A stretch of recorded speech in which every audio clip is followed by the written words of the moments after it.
오디오로 듣는 삼국지 제2회 십상시의 난. 장각은 요술과 교리를 이용해 세력을 유지하려 했으나 점차 관군의 압박과 내부 혼란으로 세력이 약화되었다. 결국 장각은 병으로 사망했고 그의 동생 장보와 장량도 전투에서 패배하며 죽음을 맞이했다. 황건적의 난은 이렇게 끝이 났다. 하지만 한나라의 혼란은 여전히 계속되었고 이후 조정 내 권력 다툼과 외부 세력의 충돌로 천하는 더욱 혼란스러워졌다. 말하자면 동탁은 자가 중형으로 농서임도 사람이다. 관직은 하동태수에 이르렀으나 원래부터 교만한 기질이 있었다. 어느 날 그가 현덕을 업신여기자 장비가 성질을 내며 동탁을 죽이려고 했다. 현덕과 관공이 급히 말리며 말했다. 그는 조정의 명령을 받은 관리이니 함부로 죽여서는 안 됩니다. 장비가 말했다. 이놈을 죽이지 않으면 우리가 그의 부하가 되어 명령을 들어야 하오. 나는 그것이 정말로 참을 수 없소. 둘째 형님은 여기 머무르시오. 나는 따로 다른 곳에 몸을 의탁하겠소. 현덕이 말했다. 우리 세 사람은 의를 함께하여 생사를 같이 하기로 맺었는데 어찌 갈라질 수 있겠소. 차라리 모두 다른 곳으로 떠나는 것이 낫겠습니다. 장비가 말했다. 그렇다면 내 울분이 좀 풀리겠소. 그리하여 세 사람은 그날 밤 병력을 이끌고 주준을 의지하러 갔다. 주준은 그들을 매우 두터이 예우하여 병사를 합쳐 장보를 토벌하게 되었다. 이 무렵 조조는 황보숭을 따라 장량을 거느리고 곡양에서 대전 중이었고 이곳에서는 주준이 장보를 공격하고 있었다. 장보는 8에서 9만의 도적 무리를 이끌고 산 뒤쪽에 진을 치고 있었다. 주준은 현덕을 선봉으로 삼아 도적과 맞서게 했다. 장보가 부장고승을 보내 말을 타고 나와 도전하자 현덕은 장비를 내보냈다. 장비는 말을 몰아 창을 뻗어 고승과 겨루었는데 몇 탑 지나지 않아 고승을 창으로 찔러 말 아래로 떨어뜨렸다. 현덕은 군사를 휘몰아 돌진했다.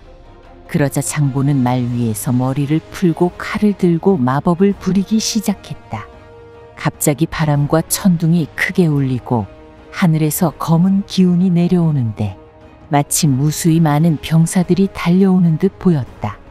현덕은 급히 군사를 되돌렸으나 군이 크게 혼란에 빠져 패배한 채 돌아오고 말았다. 주준과 상의하자 주준이 말했다. 저기 마법을 쓰니 내일 되지.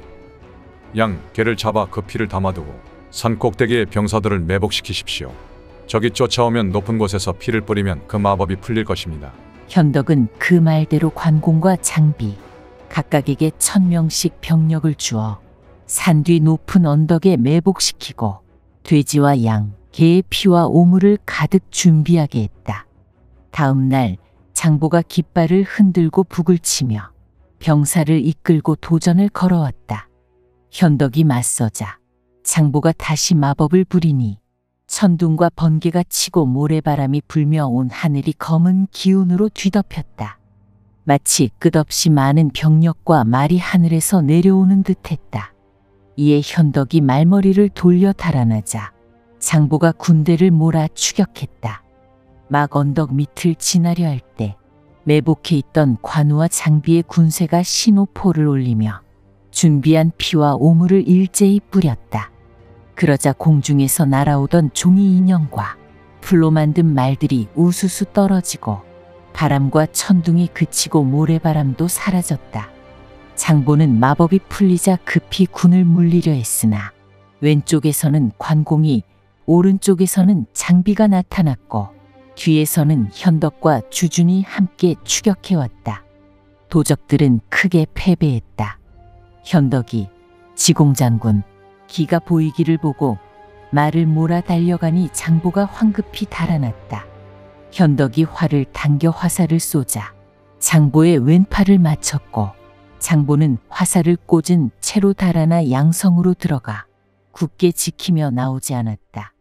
주준은 병사를 이끌고 양성을 포위하여 공격하는 한편 사람을 보내 황보숭의 소식을 수소문했다. 탐색병이 돌아와 보고했다. 황보숭 장군께서는 크게 승리하셨습니다. 조정에서 동탁이 여러 차례 패전하자 황보숭에게 그 임무를 대신하도록 명하였고, 황보숭이 도착했을 때에는 이미 장각이 죽은 상태였습니다. 장각의 뒤를 이어 장량이 군을 거느리고 맞섰으나 황보숭이 7번 연속 승리를 거두어 곡양에서 장량을 참수했습니다. 또한 장각의 관을 파내어 시신을 베고 머리를 효수하여 수도로 보냈으며 나머지 무리는 모두 투항했습니다. 조정에서는 황보숭을 차차 장군에 임명하고 기주목을 겸하게 했습니다. 또한 황보숭이 노식은 공이 있지만 죄가 없다는 것을 상조하자 조정에서 노식을 다시 원래 관직으로 복직시켰습니다. 조조 또한 공로가 인정되어 제남상으로 제수되었고 곧 부임한다고 합니다. 주주는 이 말을 듣고 군마를 재촉하여 양성을 힘껏 공격했다. 도적들이 위태로워지자 도적 장수 엄정이 장보를 칼로 찔러 죽이고 그 목을 바쳐 투항했다. 주주는 그리하여 몇 개 군을 평정하고 상주하여 승전 보고를 올렸다. 당시에 황건적 잔당 3명인 조옹, 한충, 손중이 수만 명의 무리를 모아 불길처럼 여기저기를 태우며 약탈을 일삼고 스스로 장각의 원수를 갚겠다고 칭했다. 조정은 주준에게 명하여 곧바로 승세를 몰아 이들을 토벌하라 했다. 주준은 황명을 받들어 군대를 이끌고 전진했다. 그 무렵 도적들은 완성을 점거하고 있었고 주준은 병사를 몰아 완성을 공격했다. 조옹은 한충을 보내 싸우게 했다. 주준은 현덕관, 장 3사람에게 완성의 서남쪽 모퉁이를 공격하게 했다. 한충은 모든 정예를 거느리고 서남쪽을 사수하려 달려왔다. 이때 주준은 스스로 철기 2000 기병을 이끌고 동북쪽 모퉁이를 곧장 공략했다. 도적들은 성이 떨어질까 두려워 서남쪽 수비를 포기하고 되돌아갔다. 현덕은 뒤를 쫓아 적을 덮쳐 크게 패주시켰고 그들은 완성 안으로 달아났다. 주주는 군을 나누어 사방을 포위했다. 성안 식량이 떨어지자 한충은 사람을 보내 항복하고자 했지만 주주는 이를 허락하지 않았다. 이에 현덕이 말했다. 옛날 고조가 천하를 얻을 수 있었던 것은 항복을 받아들이고 순리에 따르게 했기 때문입니다. 공께서는 왜 한충의 항복을 거절하십니까? 주준이 대답했다. 그때와 지금은 다릅니다. 옛날 진나라와 항우 때에는 천하가 큰 혼란에 빠져 백성들에게 일정한 주인이 없었기에 항복을 받아들이고 상을 주어 귀순을 권했던 것입니다. 지금은 해내가 하나로 통일된 상태에서 오직 황건적만 반란을 일으켰습니다. 만약 그들이 항복했다고 받아주면 선량한 이들을 권장하기가 어려워집니다. 도적들이 이득을 보면 마음껏 약탈하고 불리해지면 항복하려 한다면 이는 도적들의 기운만 키우는 것이니 좋은 계책이 아닙니다. 현덕이 말했다. 도적의 항복을 받지 않는 것은 당연합니다만 지금 우리가 사방을 철통같이 둘러싸니 그들이 항복도 못하고 결국 죽기를 각오한 필사전을 벌일 것입니다. 수만 명이 한마음으로 죽기를 각오하면 막기가 쉽지 않습니다. 하물며 성 안에 죽음을 각오한 자들이 수만 명 있는데 그 위세를 어찌 감당하겠습니까? 동남쪽 포위만 풀고 서북쪽만 치면 적들은 성을 버리고 달아날 것입니다. 달아나려는 자들에게는 성을 지킬 마음이 없으니 그때 곧바로 잡을 수 있습니다. 주준이 그 말을 옳게 여겨 곧바로 동남쪽의 두 면에서 병력을 거두고 오직 서북쪽만 공격했다. 과연 한충은 병사를 이끌고 성을 버리고 도망쳤고 주준과 현덕, 관우, 장비가 3군을 거느리고 뒤쫓아 공격하면서 화살을 쏘아 한충을 죽였다. 나머지는 뿔뿔이 달아났다. 한창 추격하는데 조옹과 손중이 무리를 거느리고 다가와 주준과 교전하자 주준은 조옹의 세력이 강함을 보고 잠시 물러났다. 조옹은 기세를 타 다시 완성을 탈환했다. 주준은 완성에서 열리 떨어진 곳에 진을 치고 있었다. 마침 공격을 준비하던 중 동쪽에서 한때의 군사가 다가왔다. 그 대장으로 앞장선 이는 이마가 넓고 얼굴이 크며 몸집이 호랑이 같고 허리는 곰처럼 두꺼운 사람이었다. 이는 오군 부춘 출신으로 성은 손, 이름은 견, 자는 문대였다. 그는 손무자의 후예이다. 17살 되던 해 아버지와 함께 전당에 갔다가 해적 여러 명이 상인들의 재물을 빼앗아 육지에서 나누는 광경을 보았다. 손견이 아버지에게 말하였다. 이 도적들은 잡을 수 있습니다. 그는 곧 칼을 들고 해안으로 올라가 동서로 손짓해 지휘하며 크게 소리쳤다. 도적들은 이것이 관군이 몰려온 줄 알고 재물을 버리고 달아났다. 손견은 뒤쫓아가 도적 한 명을 죽였으므로 고을과 현에서 그 이름을 알게 되었고 추천을 받아 교위가 되었다. 이후 회계 지역에 요사스러운 도적 허창이 반란을 일으켜 스스로 양명왕제, 라칭하며 수만 명을 모았는데 손견은 군 사마와 함께 1000여 명의 용사를 모집하여 죽음과 협력해 허창의 무리를 깨부수고 허창과 그의 아들 허소를 참수했다. 자사 장민이 공적을 상주하여 손견을 염독승으로 삼고 이어서 후속으로 우회승, 합의승을 지냈다. 그 뒤 황건적이 들고 일어나자 고향 청년들과 상인들, 회수와 사수 일대의 정예병 1500여 명을 모아 이곳으로 지원하러 온 것이다. 주주는 크게 기뻐하여 곧바로 손견에게 남문을 공격하게 하고 현덕에게 북문을 치게 하며 자신은 서문을 막고 동문은 도적들이 달아날 길을 남겨두었다. 손견이 제일 먼저 성 위에 올라 수십 명의 도적을 빼니 도적 무리가 와해되어 달아났다. 조옹은 말을 타고 창을 들고 와 손견을 직접 겨냥에 달려들었으나 손견은 성 위에서 몸을 날려 조옹의 창을 빼앗고 그 창으로 조옹을 찔러 말 아래로 떨어뜨렸다. 그러고는 도리어 조옹의 말에 올라타 정신없이 오가며 도적들을 베었다.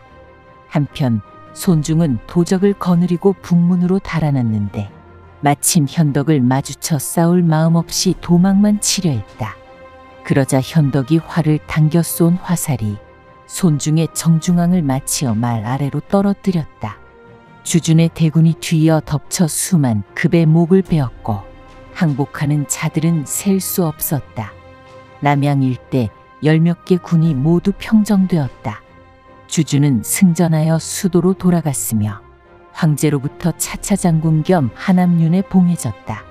주준은 손견과 유비 등의 공로를 함께 표창했다. 손견은 인맥이 있어 다른 고을의 사마로 부임해 갔으나 현덕은 오랜 기간 대기했음에도 아무런 관직 임명이 내려오지 않았다. 이 때문에 세 사람은 의기소침하여 거리를 한가롭게 거닐다가 마침 낭중인 장균이 탄 수레를 만났다. 현덕이 그에게 자신의 공적을 호소했고 장균은 크게 놀라 곧바로 조정에 들어가 황제에게 아뢰었다. 옛적 황건적의 반란은 그 원인이 모두 십상시가 관직을 사고팔며 자기 편만 등용하고 원한이 있는 자들을 죽였기에 천하가 대란에 빠졌습니다. 이제 십상시를 처단하여 목을 남교에 매달고 사자를 보내 천하에 알리며 공이 있는 자들에게는 큰 상을 내리소서. 그러면 사방이 저절로 평정될 것입니다. 십상시는 황제에게 상주하여 말하기를 장균이 임금을 속입니다. 라 하였고 황제는 무사들에게 명하여 장균을 궁전에서 쫓아냈다. 십상시들이 함께 의논하며 말했다. 이는 황건적을 무찌르고도 관직을 못 받은 자들이 원망을 품은 탓이다. 당장 그 자들에게 작은 벼슬을 하나 하사한 뒤 나중에 천천히 손을 보자. 그리하여 현덕은 정주 중산부 안희연의 현위로 임명되었고 정해진 날에 부임하라는 명이 내려졌다. 현덕은 병사를 흩어 고향으로 돌려보내고 친속과 수행원 20여 명만 데리고 간 후 장비와 함께 안희연에 도착하여 부임했다. 한 달 동안 현사를 보아도 백성들에게 추호만큼도 해치지 않으니 백성들이 모두 감화되었다. 부임한 뒤에도 현덕은 관우, 장비와 밥을 함께 먹고 잠도 함께 잤다. 만약 현덕이 사람들이 가득한 장소에 있어도 관우와 장비는 옆에 서서 하루 종일 지치지 않았다. 부임한 지 넉 달이 채 되지 않아 조정에서 새로운 조서를 내렸다. 군공으로 벼슬을 얻은 자들을 모두 숙청하라. 현덕은 이번에도 자신이 제거 대상이 될까 의심했다. 마침 도구가 행차를 돌며 군현을 살피러 이현에 이른다는 소식이 들렸다. 현덕은 성곽 밖으로 나가 정중히 맞이했으나 도구는 말 위에 앉아서 채찍으로 툭툭 가리키며 대충 답례할 뿐이었다. 관우와 장비 두 사람은 모두 화가 났다. 객사에 이르자 도구는 남쪽을 향해 높이 앉고 현덕은 계단 아래에서 모시며 서 있었다. 오래 지나 도구가 물었다. 유현이는 무슨 출신이냐? 현덕이 대답했다. 저는 중산정왕의 후예입니다. 지난날 탁군에서 황건적을 토벌할 때 크고 작은 전투가 30여 번이 넘고 약간의 공이 있어 지금의 벼슬을 얻었습니다. 도구가 크게 호통치며 말했다. 내가 거짓으로 황족이라 칭하고 공적을 과장하여 보고했구나. 요즘 조정에서 황령을 내려 바로 이런 난잡하고 더러운 관리들을 다 쓸어내려 한다. 현덕은 연신 예 하며 물러났다. 그는 현으로 돌아가 관리들과 의논했다. 관리들이 말했다. 도구가 그 위세를 부리는 것은 뇌물을 바치게 하려는 수작일 뿐입니다. 현덕이 말했다. 나는 백성들에게 추호만큼도 해를 끼친 적이 없는데 무슨 재물로 그를 매수한단 말인가. 다음 날 도구는 먼저 현의 관리들을 불러내 압박하여 현위를 백성을 해친다고 고에 바치도록 강요했다. 현덕은 여러 번 면담을 청했지만 도구의 수하들이 막아서 출입을 허락하지 않았다. 한편 장비는 서너 잔의 울적한 술을 마시고 말을 타고 객사의 문 앞을 지나다가 노인 대여섯 10명이 모두 문 앞에서 눈물을 흘리는 것을 보았다. 장비가 까닭을 묻자 여러 노인이 대답했다. 도구가 현의 관리들에게 강요하여 유공을 해치려 듭니다. 우리들은 구명 청원하러 갔으나 들어가지도 못하고 도리어 문지기들에게 몰아쳐 맞았습니다. 장비는 크게 노하여 둥근 눈을 부릅뜨고 강한 이를 악문채 말에서 곧장 뛰어내렸다. 그는 거침없이 객사 안으로 들어갔는데 문지기 따위는 막아낼 수 없었다. 곧장 후당으로 쳐들어가니 도구가 한 관리에게 포승줄을 메어 땅바닥에 엎드리게 해놓고 문책 중이었다. 장비 니은이은가 크게 호통쳤다. 이 백성을 해치는 놈, 너 나를 알고 있느냐? 도구가 대답할 겨를도 없이 장비는 이미 도구의 머리카락을 움켜쥐고 객사 밖으로 질질 끌고 나왔다. 곧바로 현 앞에 있는 말 매는 말뚝에 묶어놓고 버드나무 가지를 꺾어와 도구의 두 다리를 힘껏 내리쳤다. 연달아 열수십 번을 내려치자 버드나무 가지가 줄줄이 부러졌다. 마침 현덕은 속으로 답답해하던 차에 현 앞이 시끄러워 무슨 일이냐고 묻자 옆에서 대답하기를 당 장군께서 한 사람을 묶어놓고 마구 때리고 있습니다. 라 하였다. 현덕이 급히 달려나와 보니 장비가 묶어놓은 사람이 바로 도구였다. 현덕이 놀라 그 연유를 물으니 장비가 말했다. 이런 백성을 해치는 도적 같은 놈을 살려 두어 무엇하겠습니까? 도구가 간청했다. 현덕공, 제 목숨을 살려주십시오. 현덕은 본래 인자한 사람이기에 장비에게 그만하라고 소리쳐 말렸다. 그때 곁에서 관공이 다가오며 말했다. 형님께서 큰 공을 세웠음에도 간신히 현이 하나를 얻었는데 이제 그마저 이 도구 따위에게 모욕을 당하고 있어. 나는 생각하건대 가시나무덤 속은 봉황이 깃들 곳이 아니니 도구를 죽이고 관직을 버리고 고향으로 돌아가서 대의를 도모하는 것이 낫소. 그러자 현덕이 관직인을 풀어 도구 목에 걸고 꾸짖었다. 내가 백성을 해쳤으니 본래 죽는 것이 마땅하나 오늘은 살려주겠다. 나는 인수를 반납하고 떠나겠다. 도구는 돌아가 정주 태수에게 고했고 태수는 이를 주관청에 보고하여 관군을 보내 체포하도록 했다. 이에 현덕과 관, 장 두 사람은 대주의 유회에게 몸을 의탁했다. 유회는 현덕이 한실의 종친임을 알고 집에 묵도록 숨겨주었지만 따로 관직은 논하지 않았다. 십상시의 횡포와 황제 조정의 타락. 이때 십상시는 이미 조정의 중권을 장악하고서 자기 말을 따르지 않는 자가 있으면 모조리 죽이자고 상의했다. 조충, 장양은 황건적을 평정한 장수들에게 금품을 요구하고 주지 않으면 벼슬을 박탈하라고 사주했다. 황보숭, 주주는 그 요구를 받아들이지 않았고 조충 등이 이들을 모두 파면시키라고 상주했다. 황제는 다시 조충 등을 차차장군으로 봉하고 장양 등 13명 모두를 여루에 봉했다. 이로 인해 조정의 정치는 더욱 망가졌으며 백성들의 원망 소리가 높아졌다. 이에 장사에서 구성이라는 자가 반란을 일으키고 어양의 장거, 장순도 반란을 일으켜 장거는 스스로 천자라 칭하고 장수는 대장군이라 칭했다. 사방에서 날아드는 급보가 쌓였으나 십상시는 이것을 숨기고 보고하지 않았다.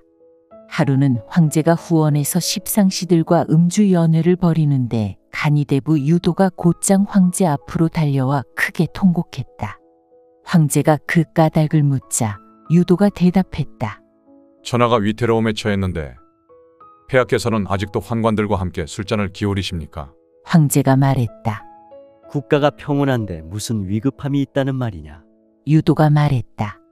사방에서 도적이 일어나 주와 군을 침략하고 있습니다. 이 화는 모두 십상시 관직을 사고 팔아 백성을 해치고 임금을 속였기 때문이니 조정에 바른 사람이 모두 쫓겨나 큰 재앙이 눈앞에 닥쳤습니다. 십상시들은 모두 관을 벗고 황제 앞에 엎드려 울면서 말했다. 대신들이 저희를 용납하지 않으니 저희는 살 수가 없습니다. 차라리 목숨을 버리고 시골로 물러가겠습니다. 전 재산을 군자금으로 보태겠습니다. 라하고는 통곡했다. 황제는 화를 내며 유도에게 말했다. 내 집안에도 내시로 섬기는 사람이 있는데 어찌하여 나에게만 그것을 못하게 하는가? 곧 무사들에게 명예 유도를 끌어내 참수하라 했다. 유도가 소리쳤다. 신은 죽어도 좋습니다. 그러나 가엾은 한실천하가 400여 년을 이어오다 오늘 하루아침에 망하겠구나.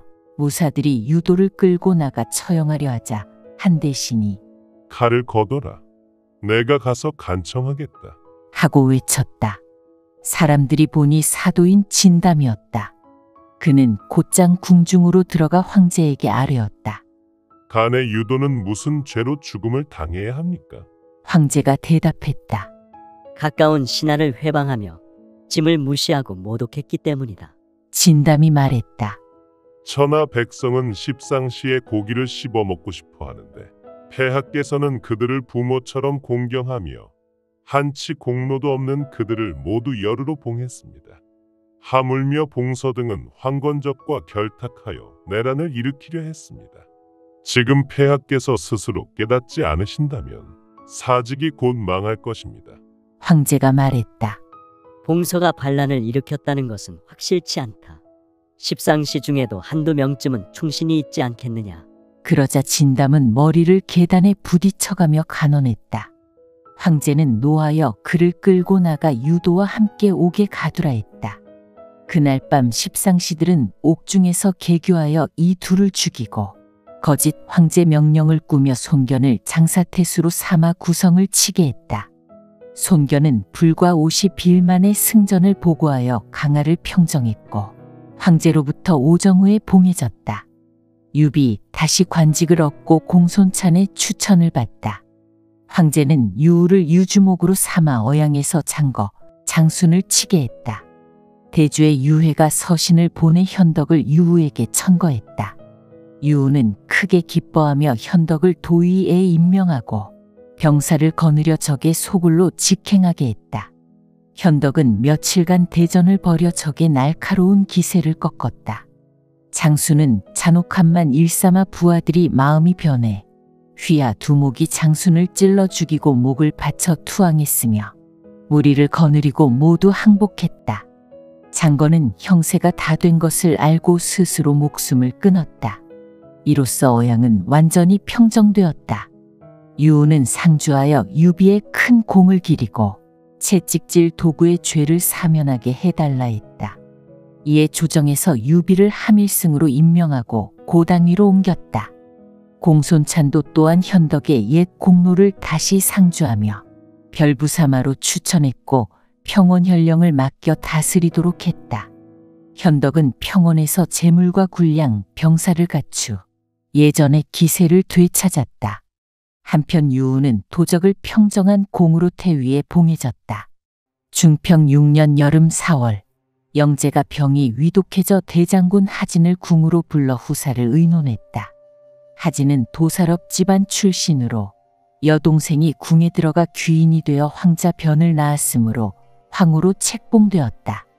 이로써 하진은 권세 있는 지위를 얻게 되었다. 황제는 왕미인을 총애하여 황자협을 낳았는데 하후는 질투심으로 왕미인을 독살했다.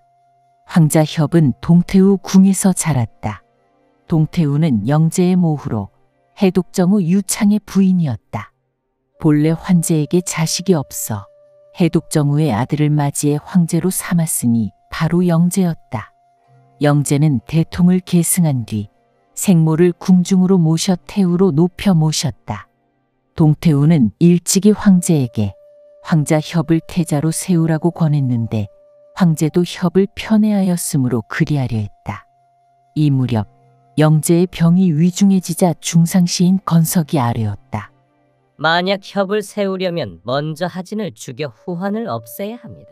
황제가 그 말을 따르려 하여 하진을 궁으로 부르려 했으나 하진이 궁문에 이르자 삼아바느니 궁에 들어가면 안 됩니다. 건석이 공을 죽이려 합니다. 라며 말려 하진이 크게 놀라 급히 사가로 돌아왔다. 하진은 여러 대신을 소집해 환관을 모조리 죽이려 하였다. 그 자리에서 한 사람이 나서 말했다. 환관의 세력은 충제, 질제 때부터 비롯되어 이미 조정의 뿌리가 깊습니다. 어찌 일거에 모조리 죽일 수 있겠습니까? 만약 기밀이 새면 멸문지화를 당할 것이니 부디 신중히 하십시오. 하진이 바라보니 이는 전궁교의 조조였다. 하진이 꾸짖었다. 내놈 같은 어린 것이 어찌 도정 대사를 알겠느냐? 마침 망설이는 차에 바느니 달려와 말했다. 황제께서 이미 붕어하셨습니다. 지금 건석과 십상시들이 상을 발표하지 않고 몰래 거짓 조서를 꾸며 하국구를 불러들여 죽이려 하고 황자협을 옹립해 황제로 삼으려 합니다. 말이 채 끝나기도 전에 사자가 도착해 하진에게 속히 궁에 들어와 후사를 결정하라는 전가를 전했다. 이에 조조가 말했다. 오늘 계책으로는 우선 적합한 군주를 세운 뒤에야 도적을 도모해야 합니다. 하진이 말했다. 누가 감히 나와 함께 군주를 세우고 도적을 치겠소? 그러자 한 사람이 나서며 말했다. 청컨대 정예병 5천을 빌려주십시오. 제가 직접 국문을 부수고 들어가 새 임금을 옹립하고 환관들을 싹 죽여 조정을 깨끗이 하여 천하를 편안하게 하겠습니다. 하진이 보니 이는 사도 원봉의 아들이자 원괴의 조카로 이름은 소, 자는 본처. 그는 지금 사리교위로 있었다. 하진은 크게 기뻐하며 어가 5천을 점검하여 준수하도록 했다. 원소는 온몸에 전투 장비를 갖추었고 하진은 하웅, 순유, 정태 등 30여 명의 대신을 거느리고 잇따라 들어가 영재의 관곽 앞에 엎드려 황태자 변을 세워 황제로 즉위시켰다. 백관이 모두 절하고 난 뒤 원소가 궁에 들어가 건석을 체포하려 했으나 건석은 궁원을 향해 달아나 화음 아래서 중상시 곽승에게 죽임을 당했다. 건석이 지휘하던 금군은 모두 항복했다. 원소가 하진에게 말했다.